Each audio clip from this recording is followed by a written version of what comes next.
महात्मा कच्चे हैं कि पक्के, इसका पता करना चाहिए। तब एक माता जी थी, उसने कहा कि चलो इनका निरीक्षण मैं करती हूं।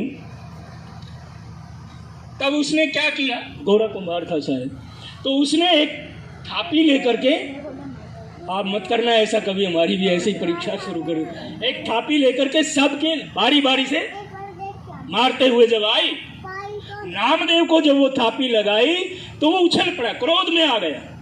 अरे ये परीक्षा लेने का कौन सा तरीका है, और तुम जानते नहीं कि मैं तो साक्षात भगवान से बात करता हूं। तब उस माता ने कहा कि बाकी घड़े तो सब पक्के हैं, लेकिन नामदेव का घड़ा अभी कच्चा है। वो रोता रोता गया भगवान के पास में, बोले महाराज क्या मैं कच्चा हूं, बाकी सब पक्के? बोले कौन बोलता है ऐसा? बोले जनाबाई बोलती, आपकी भक्त है, उसने ये प्रमाण दिया है कि सारे घड़े तो पक्के हैं लेकिन तुम्हारा घड़ा कच्चा है। भगवान ने भी कह दिया यदि वो बोलती है तो वास्तव में नामदेव अभी तू कच्चे का कच्चा ही है। तब बोले मैं कैसे पकूं?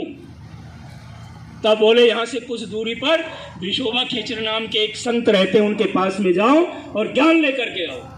और वो फकीर भी ऐसा मस्त था, ज्ञान लेने के लिए जाता है, वो भगवान शंकर की पिंडी के ऊपर पैर रख करके सोया हुआ था।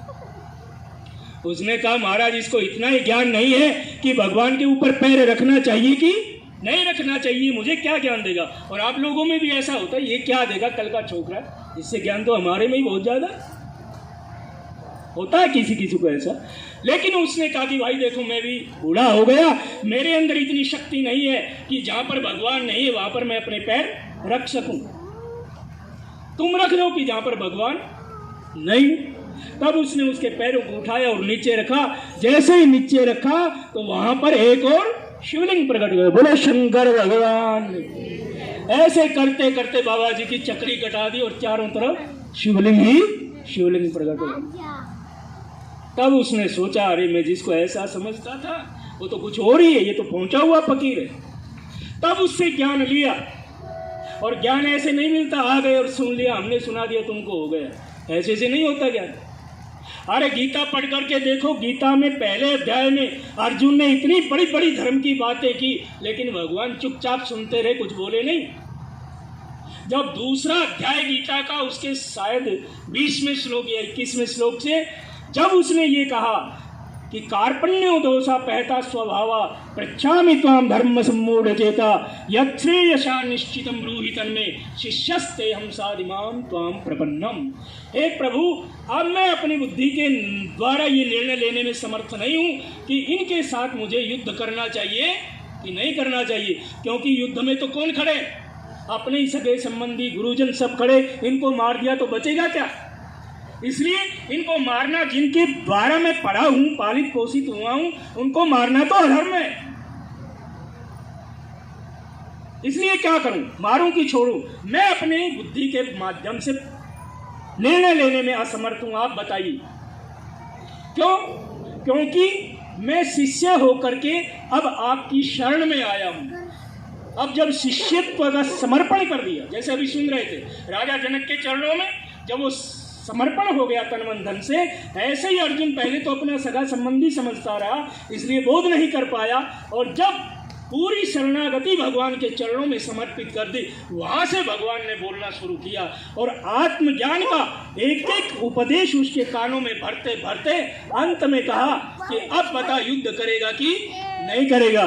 तब अर्जुन को कहना पड़ा करिष्ये वचनम तव, हे प्रभु अब तो आप जैसा कहेंगे मैं वैसा करने के लिए।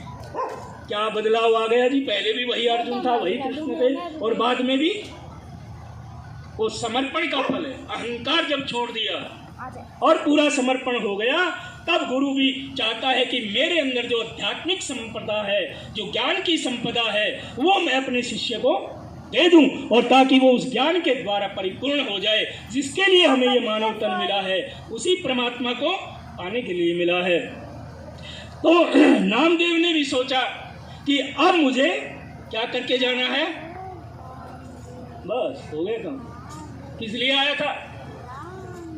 पक्का होने के लिए आया है, परिपक्व होने के लिए आया है।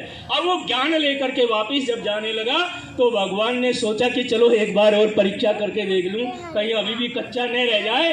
तब वो रास्ते में रोटियां बनाने लगता है और इधर भगवान एक कुत्ते का वेश बना करके वहां पर आते हैं। और तब वो देखता है कि उसका ध्यान रोटी बनाने में है, तो भगवान कुत्ते के रूप में आकर के रोटी उठा करके ले जाने लगा।